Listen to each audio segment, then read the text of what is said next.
그때그때 해석도 다르고 그래서 주식이 되게 요물이라는 표현을 많이 하죠. 결국 추세를 지켜낸 종목들이 센 놈들이에요. 이 지금의 변동성은 진짜 나중에 엄청난 자산이 될 수 있을 거라고 봅니다. 이제 한국 시장이 좀 약간 점점 선진국화되는 경향이 좀 있습니다.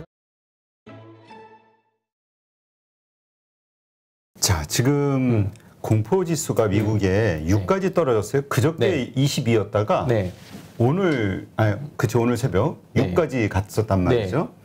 그래가지고 가볼까요? 이렇게 확 달라진 환경, 이거 이제 루나, 한국 코인이죠. 루나와 테라의 폭락, 뭐 상장 폐지되면서 뭐 한때 200억 달러, 뭐 얼마라 그러더라?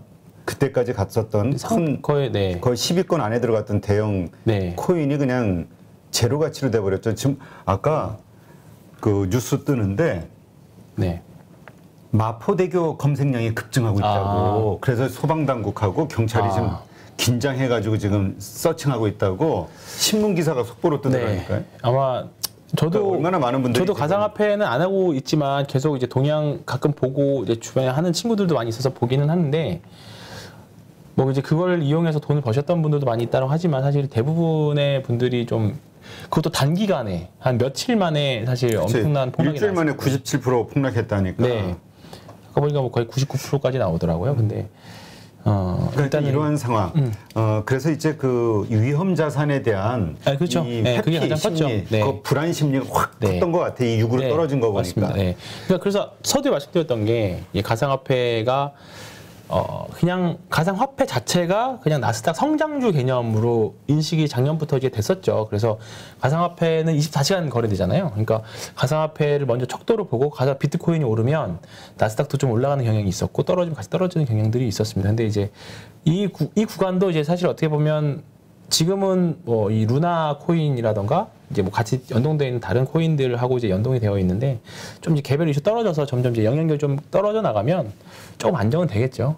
근데 이런 부분들이 위험자산 선호 심리를 떨어뜨려는 건 위험자산 선호에 대한 심리를 약화시킨 건 맞는 것 같습니다. 그러면 이제 유동성이 끝이구나. 그러면 가상화폐도 끝이구나. 그러면 다른 위험자산도 줄여야지. 뭐 이런 심리가 연쇄적으로 작용한 것 같아서. 그런 정도? 제가 뭐 가상화폐 전문가도 아니고 그래서 그냥 요 정도 수준으로만 좀 말씀드릴게요. 그냥 제 기준으로는 그냥 가상화폐를 볼 때 주식 투자자 전혀 가상화폐를 하지 않는 분들이 가상화폐를 해석할 때 있어서 가상화폐가 오르면 뭔가 이제 선물의 개념 약간 먼저 가상화폐가 좀 좋으면 나스닥도 좀 좋겠구나. 그러니까 이게 느낌. 보니까 이게 좀 이렇게 이쪽이 좋으면 이쪽이 나쁘고 이게 아니라 같이 동반자 관계였던 것 같아요. 그러니까 이게 같이 공포지수가 확 떨어지죠. 맞습니다. 그러니까 한 2020년, 2021년 초반까지만 하더라도 뭔가 가상화폐 자산, 특히 한국 시장에서는 코스닥에 있는 자금들이 다 그쪽으로만 간 느낌이 굉장히 강했었거든요. 근데 이제 어느 정도 시간이 지나고 나서 이제 가상화폐도 뭔가 상승률을 좀 잃고 이제 변동성 구간으로 들어가니까 좀 약간 그렇게 하나의 자산으로 좀 제도권을 흡수도 좀 했잖아요. 이제 선물도 그렇고 그래서 그러면서 좀 이렇게 그렇게 연동해서 움직이는 정도로 보시면 좋을 것 같습니다. 가상화폐를 전혀 안 하시는 분들은. 일단 오늘 오전 저희가 라이브 방송할 때만 해도 많은 분들이 이제 더 추가로 하락하는 거에 대한 두려움 얘기했는데 지금은 또 영상들에 올라오는 댓글들 보면은 다음 주 반등에 대한 기대감들로 또 이렇게 찼어요. 이게 참 어려워요. 어렵죠. 근데 지금 오늘 나온 뉴스 가운데 보니까 쌍용차가 이제 거래 재개 좀 연기가 됐다. 뭐 이런 얘기가 나오는데 이제 오늘 아침 우리 라이브 방송에서는 이제 그 쌍용차에 대해서 조금 주의하자 이런 그 관련된 KG그룹이라든가 좀 주의하자 이랬었는데 지금 뭐 그 거래 재개 뭐죠? 이거 뭐라고 표현해요? 거래 재개는 아니고 상장 거래 정지는 개선되고 개선 기간을 더 부여한 거네요. 이게 어떤 의미예요?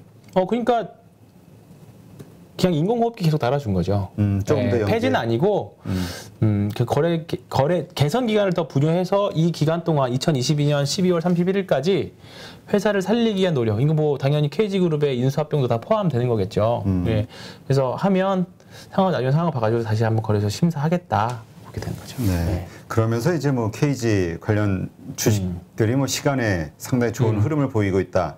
이러면서 이제 또 실망하는 아침에 방송 우리 보면서 또 이렇게 매도 포지션 잡았던 분들이 이제 좀 실망하는 글을 좀 남기시고 하는데 그죠, 사실 이런 어려워요. 거는 이제 그 오늘 이제 인수의 허가가 나긴 났는데 사실 그렇게 되면 이제 재료 소멸로 보시는 분들이 많죠. 근데 인수하기 직전까지는 어쨌든 간에 뭐 기대감들 여러 가지 있으니까. 그래서 오늘 되게 KG ETS 같은 경우는 엄청 변동성이 심한 걸로 제가 봤거든요. 그래서 사실 그런 거를 유튜브에서 그러니까 이게 말씀드리면 좀 그런 것 같아요. 그러니까 이게 그 기본적인 펀더멘탈. 그 사실 해도 그건 악재라고 보는 거잖아요. 네. 왜냐하면 자금 유동성이라든가. 그렇죠. 네, 네, KG 그룹이 기본적인 많아도 우리가 기본적으로 상식적으로 생각하는 그런 것들 가지고 이렇게 어떤 추정을 할 때 정반대의 결과가 나오면 물론 그건 일시적일 거예요. 네. 결국은 이제 수렴하겠지만 그러나 어쨌건 참 어려워요. 주식 네, 투자라는 게 참 어렵죠. 어렵다는 생각이 들어요. 그때그때 해석도 다르고 그래서 주식이 되게 요물이라는 표현을 많이 하죠. 요물, 주식은 요물. 네.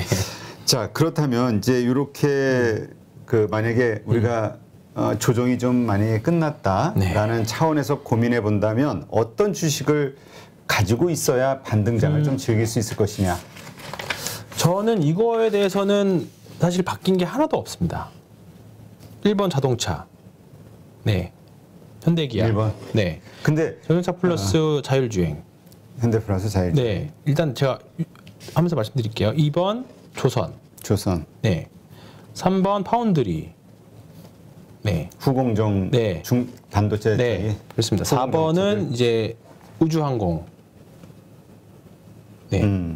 그다음에 마지막 5번을 지금 여기 4번까지는 제가 계속 말씀드렸었고 5번을 제가 로봇하고 그다음에 바이오하고 하나 이제 폴더블 3개 5번을 뭘로 놓을까 고민 중인데 로봇은 한번 저는 이제 상반기에 지나간 것 같고 바이오는 가능성이 있다면 이번 여름 왜냐하면 지금 HLB도 그렇고 SK 바이오팜도 그렇고 일단은 뭐 한미사이언스 같은 한미그룹도 그렇고 지금 일단은 좋아지는 모습들은 분명히 있거든요. 근데 오늘 HLB의 상승이 어떻게 다음 주 제약바이오 섹터의 흐름을 이어갈지 이번 주 근데 제약바이오 섹터들 변동성을 진짜 엄청났었거든요. 그러니까요. 한 번 급등하고 한 번 급락하고. 그러니까 이게 그냥 저 초보 투자자들이 들어갔다는 그냥 네. 좋아서 들어갔다 그냥 다 고점에 물려가지고 고민을 엄청 하게 될 수밖에 없을 것 같아요. 네. 박셀바이오 같은 경우에도 사실 지금이야 시장에서 조금 잊혀져 있지만 이때만 해도 사실 10,000원에서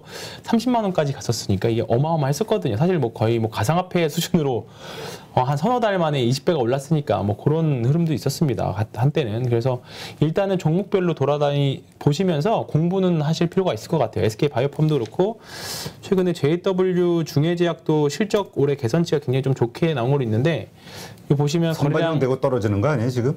아닙니다. 일단은 지금 최근에 그냥 같이 쓸려서 내려왔던 것 같아요. 근데 한번 대량걸 터트리고 그냥 조정이 좀 세게 나왔거든요. 이런 종목들도 그냥 물량 소화 과정이니까 이런 것도 진짜 오랜만에 이게 시가총액이 큰 회사는 아니에요. 5,500억인데 올해 리포트 내용들이 좋아서 이런 종목도 보시면 좋을 것 같고 SK 바이오팜도 어떻게 됐어요? 참 우리 이거 그때 우리 어제 밀렸다가 오늘 대상 먹은 건데 네, 대상 본 건데 안 올라오네요. 네, 계속 고자리예요. 의미가 없어. 네, 고자리입니다. 네.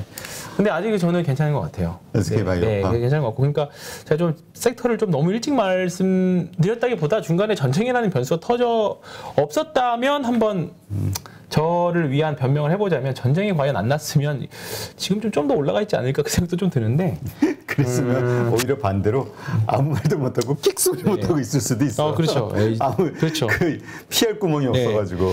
근데 어쨌든 바이오는 그 미국에서도 바이오텍 보자라는 이야기 나왔고 이번 주에 좀 바이오 섹터들이 워낙에 좀 변동성이 크니까 이제 뭐 여기저기 방송에서도 좀 많이 나오고 그러더라고요. 그래서 최근에 보면 제약바이오 섹터들 굵직한 리포트도 많이 나오거든요. 그래서 조금 기회 되면 나중에 설명을 좀 드리겠고 그리고 조금 이르긴 한데 하반기에 이제 폴더블 또 나오거든요. 네, 삼성에서 이제 그게 과연 이벤트가 될 수 있을까? 네, 그 정도 그냥 생각하고 있습니다. 그래서 자동차 플러스 자율주행, 조선, 파운드리, 우주항공 뭐 이런 애들은 좀 보셔야 그런 정도 섹터. 네.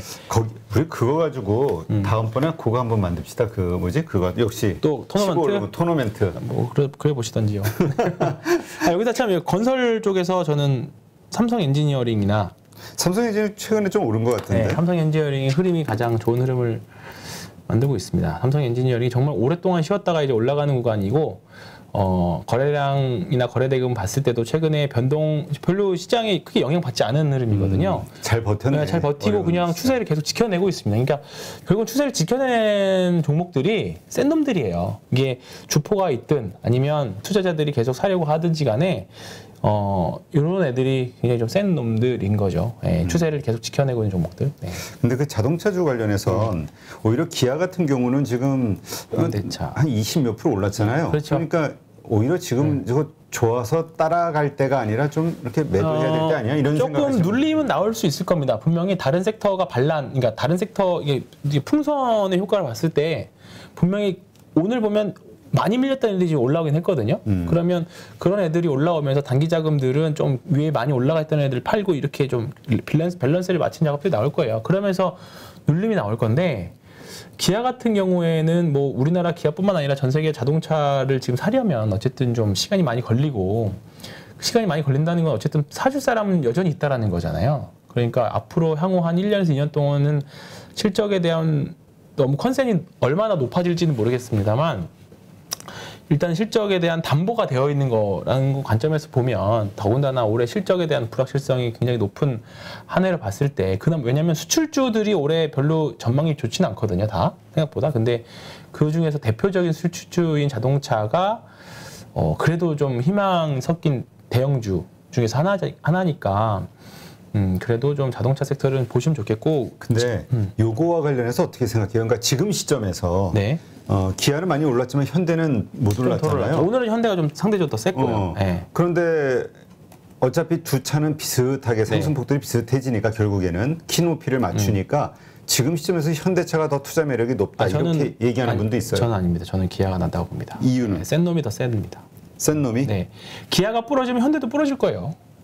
네, 같은 관점에서 뭐 정도 폭은 있지만, 그러니까 오늘이 전형적으로 많이 빠졌던 애들이 올라오면서 기아 빠지고 현대 올라오는 그런 그림이라고 봤으면 기아를 가지고 인문이 현대차를 바꾸는지는 굳이 않으셔도 될 것 같다는 생각은 제 생각입니다. 네, 그냥 기아는 있으신 분들을 계속 가져가시는 거고 없는 신규 매수 관점에서 신규 매수 관점에서도 저는 기아가 낫다고 봐요. 네, 신규 매수 관점에서도 기아가 낫다고 봅니다. 네, 그렇군요. 그 다음에 네, 조선은 현대미포조선이죠. 현대미포조선. 네. 현대미포조선 마찬가지고요. 네, 현대미포조선, 그다음에 대우조선해양, 요게 대우조선해양. 네. 네, 이런 것들 저는 나쁘지 않다고 생각합니다. 조선. 그리고 파운드리는 말씀드렸던 것처럼 뭐 원익 QNC, 월덱스 오늘 DB하이텍이 실적 발표를 했거든요. 네, DB하이텍 같은 경우에는 이게 진짜 이렇게 싼 회사가 왜 이렇게 안 올라 하실 수 있는데 아마 아까 실적 발표를 꽤 잘했는데 시간을 한번 봐볼까요? 얼마나 돼 있나? 오늘 약간 좀 종목들을 좀 보는데 봐보겠습니다. 시간에서 2.3% 정도 올라왔네요. 네, 그러니까 71,000원이면 7만 요 정도인데 뭐 여기서 71,000원에서 한 2,000원 정도의 벽이 좀 많이 있긴 하겠습니다만 여기를 뚫고 올라가 주면 저는 좋은 그림 만들어낼 수 있을 거라고 충분히 봅니다. 네, 그리고 삼성 엔지니어링도 아직 실적 발표 안 했지만 시간에서 좋았나요?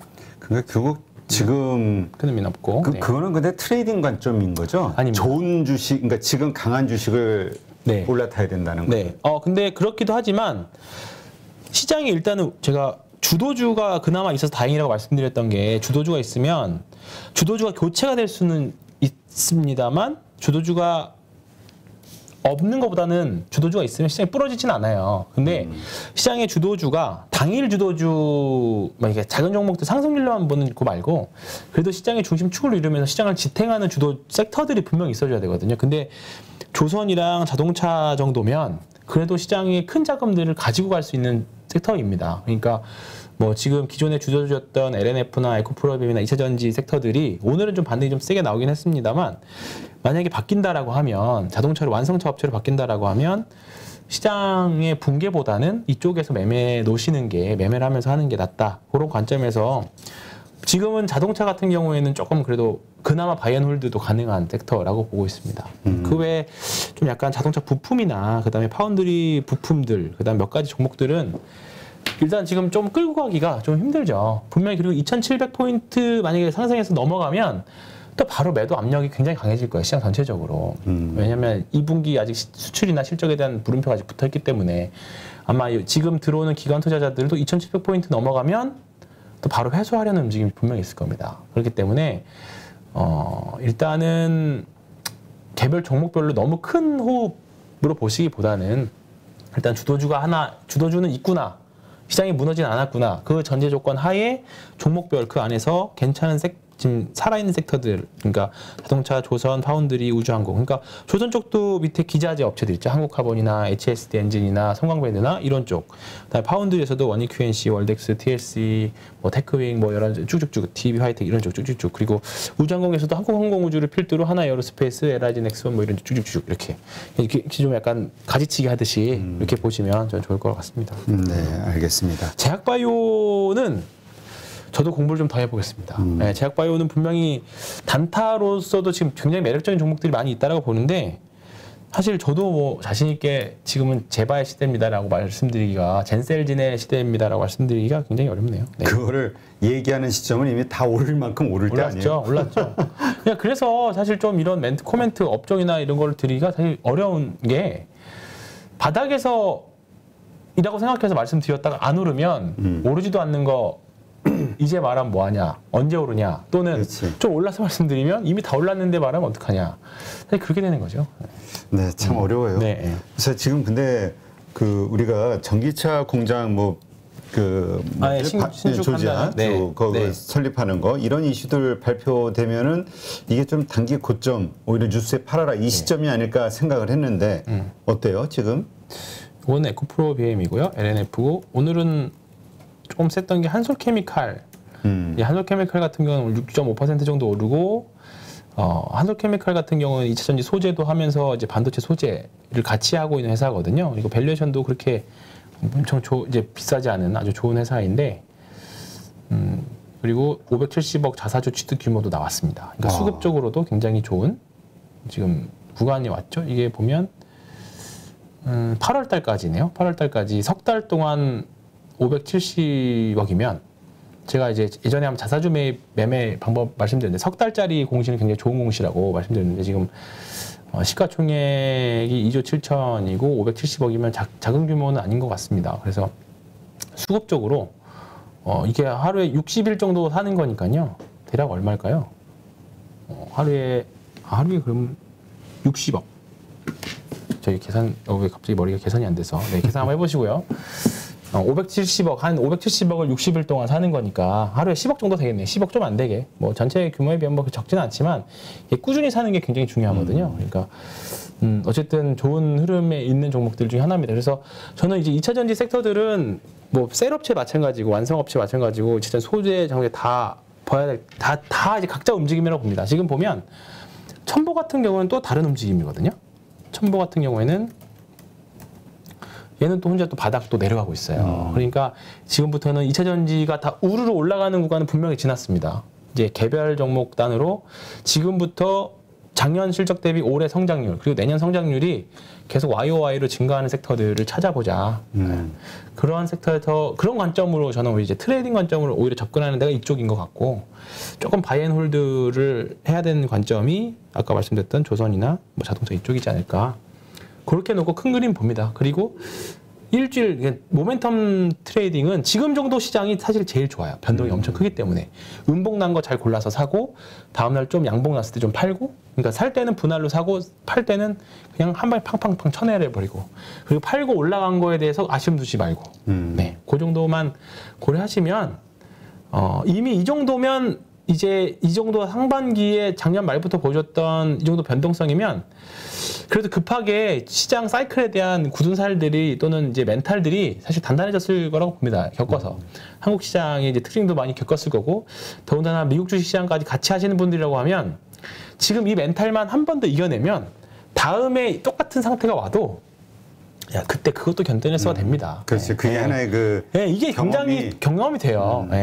저도 이렇게 말씀드릴 수 있는 거는 저도 몇 번의 사이클을 겪으면서 이 정도 이때는 그때보다 더 힘들었어 되거든요. 사실 그때 당시에는 뭐 예를 들어서 이번 주에는 여전히 힘든 거 똑같아요. 저희라고 안 힘들겠습니다. 저 다 똑같고 똑같은데 지나고 나서 보면 그때가 더 힘들었나 이때가 더 힘들었나 생각해 보면 이때가 더 힘든 때도 더 있었지 그렇게 되는 거죠. 그러니까 지금 어떻게 보면 짧게는 2015년에서 2018년 한 4년 정도 걸쳐서 있었던 긴축의 사이클을 지금 거의 1년에 압축해서 보고 있는 겁니다. 1년 만에. 그러니까 대부분의 애널리스트들도 그렇고 대부분의 투자자들도 지금의 과정을 겪은 사람이 하나도 없어요. 그렇기 때문에 예측이 맞을 리가 없습니다. 예, 예측이 다 각자 생각이 다 다르고 틀릴 수밖에 없어요. 그래서 지금이 오히려 더 전문가의 의견보다 본인의 생각이 더 중요할 수도 있을 것 같아요. 그러니까 전문가분들도 다 각자 저 말고 제가 합리적으로 애널리스트들의 과거 사례들과 이렇게 해서 될 것 같다라고 하는 내용들도 지금은 굉장히 좀 참고사항이지 절대적으로 참고하기가 좀 쉽지 않죠. 그리고 종목의 변동성, 지수와 종목의 변동성이 이렇게 심한데 예를 들어서 하방을 계속 주장하셨던 분들도 오늘의 상승을 보면 또 올라가는 공포가 또 엄청나거든요. 그렇지. 내가 틀린 거 아닌가에 대한. 그러니까 이런 생각들도 가지고 있을 수 있는 분들도 분명히 있습니다. 그러니까 지금은 상승론자, 하방론자 다 힘든 구간입니다. 그러니까 뭐 누구를 비난하기도 지금 사실 시간이 없습니다. 종목 보면서 공부해야 돼. 공부하시고 멘탈 더 단단하게 하시고 운동하시고 하시면서 지금의 변동성을 내 주식 경력에 좀 어떻게 보면 자양분을 삼으셨으면 저는 이 지금의 변동성은 진짜 나중에 엄청난 자산이 될 수 있을 거라고 봅니다. 그렇지 이게 뭐 다들 그 30 뭐 남석관 대표님도 30 몇 년을 해왔지만 이런 장은 처음이라고 하니까. 그럼 엄청난 경험이 될 수 있습니다. 그래서 그리고 이 먼저 얘기. 살아남으시면 다음 상승장에서 정말로 이제 지금 나는 살아남았다. 그리고 이 다음 장에서 분명히 이게 큰 돈을 벌 수 있는 무기가 되고요. 주식시장에서 보면 평균적으로 한 5% 정도 본다고 해요. 다 5% 안에 들어가실 수 있을 거라고 저는 자신합니다. 네. 저는 이런 생각이 들어요. 뭐냐면 어떻게 보면 지금 경험하고 있는 이 시장 이것이 앞으로의 우리 시장의 흐름을 보여주는 하나의 예시가 아닐까. 뭐냐면 변동성이라는 어떤 위기가 됐든 어떤 급격한 그 충격이 왔을 때의 지금 우리 환경이 ETF 쪽으로 많이 빠져 있고 자동 매매 프로그램, AI 프로그램 이런 것들이 어우러져 있는 새로운 시장이 만들어져 있는 이 환경에서의 충격에 대한 이번에 반응 이런 것들이 앞으로 사실 일어나면 계속 이런 식으로 일어나지 않을까? 이런 생각이 들어요. 그러니까 보면 이게 상승은 길게 천천히 올라가고 하락은 항상 이렇게 급하게 팍 떨어지거든요. 근데 원래 선진 시장의 통계가 그렇습니다. 그러니까 상승 굉장히 오랫동안 갔다가 조정은 되게 세게 오거든요. 신흥국일수록 좀 급격하게 올라가고 천천히 떨어지고 이런 경향들이 많이 있었는데 이제 한국 시장이 좀 약간 점점 선진국화되는 경향이 좀 있습니다. 제가 옛날 신입사원 때 배웠던 내용을 가지고 뭐 지금 좀 바뀌었는지 모르지만 그게 갑자기 기억나서 말씀드렸던 건데 어쨌든 한국 시장도 점점 선진화되면 그렇게 되겠죠. 네. 그래서 알겠습니다. 분명히 또 한국 시장도 좋은 일이 올 거라고 봅니다. 너무 오늘 뭐 올랐다고 해서 긍정적으로 가실 필요도 없고 사실 지금 가장 속상하시는 분들은 어제 손절매를 했다가 오늘 다시 못 담으신 분들이 사실 지금 많이 속상하실 것 같아요. 멘탈적으로 쉽지 않으실 거고. 근데 분명히 기회는 또 올 수 있습니다. 분명히 오늘 올라갔던 종목들에 대해서 아쉬워하실 거 없고요. 주식은 항상 그렇습니다. 팔고 항상 뭐 어떻게든 아쉬워요. 어떻게든 아쉬우니까 또 기회를 또 주말간에 또 잘 이제 쉬시면서 기회를 찾아보시는 시간으로 삼으셨으면 좋겠습니다. 알겠습니다. 누구나 1시간 안에 200개 종목에서 좋은 종목을 고를 수 있는 그런 능력을 배양할 수 있도록 제가 도와드리려고 그렇게 하고 있습니다.